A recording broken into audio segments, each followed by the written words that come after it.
You can see that the colors are not very alive. Yes. So the period was already difficult. Very great. הדוד הזה של אמי, דוד ראשון, בא לבקר אותנו בשנת 1947 בבלגיה, ומאז בעצם אני זוכר אותו כדמות די מרשימה, אדם נמוך קומה, אבל מאוד מאוד מרשים, כאילו חי קצת בעננים. לא ידענו ולא הבנו אז מה עבר עליו. 1996 אמי ודודתי נפטרו, ואני זוכה יחד עם אחי לקבל את הארכיב ואת הציורים שהיו בביתם של קירשנבאום. אני התחלתי לבדוק את זה ונראה לי שהנושא חשוב, אבל לא ידעתי עד כמה הוא חשוב, אני סובייקטיבי כי אני אוהב את הצייר הזה, הוא הדוד שלי. ואז נסעתי לירושלים, למוזיאון ישראל, הסתבר לי שמוזיאון ישראל יש להם במרתפים עבודות שנתרמו על ידי אלכס רוטשילד, ואני פונה לאוצר הראשי ומבקש ממנו לבוא אליי הביתה, הוא מגיע אליי הביתה, מסתכל על העבודות, אומר לי, נתן, צייר חשוב, אל תזניח אותו, אל תיתן לו למות. בפרויקט הזה הסתבר לי שיש המון חומר וקשה לי לעשות את הכל לבד, ומי שהתחיל לעזור לי והיה מאוד פעיל בזה, זה היה אחי מצד אחד, שגם קיבל חלק מהעבודות של קירשנבאום יחד איתי, ואצלנו בבית כל המשפחה נרתמה לעבודה.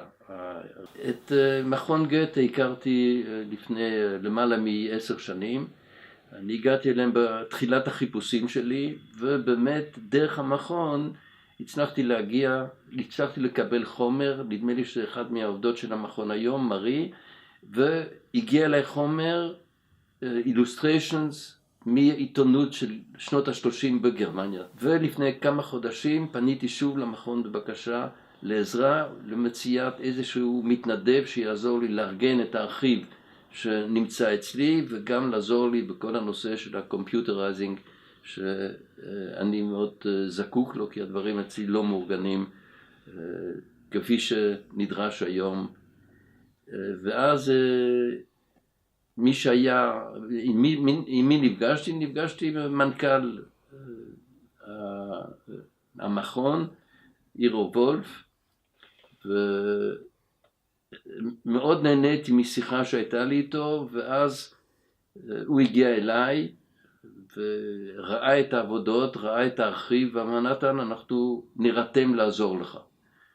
ואומנם לא ציפיתי, ולהפתעתי הגדולה הוא מתקשר אליי ואומר, נתן, יש לנו מישהי שתבוא לעזור לך, ואז הגיעה אליי בחורה יוצאת מהכלל, נחמדה, חייכנית, שנרתמה לעזור, ותוך חודשיים באמת עשתה עבודה נהדרת, ועד היום אני נהנה מכל רגע מתוצאות העבודה שהיא עשתה.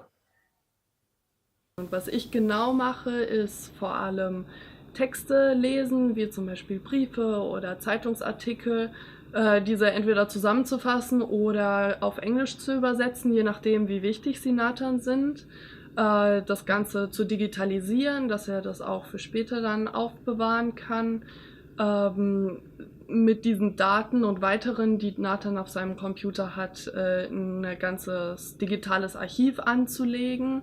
Und unter anderem bei ihm zu Hause auch Ordner an Bildern und Werken durchzugehen und diese mal ein bisschen zu ordnen und Listen zu schreiben mit den Namen, dass er ein bisschen einen Überblick bekommt, was wo drin ist.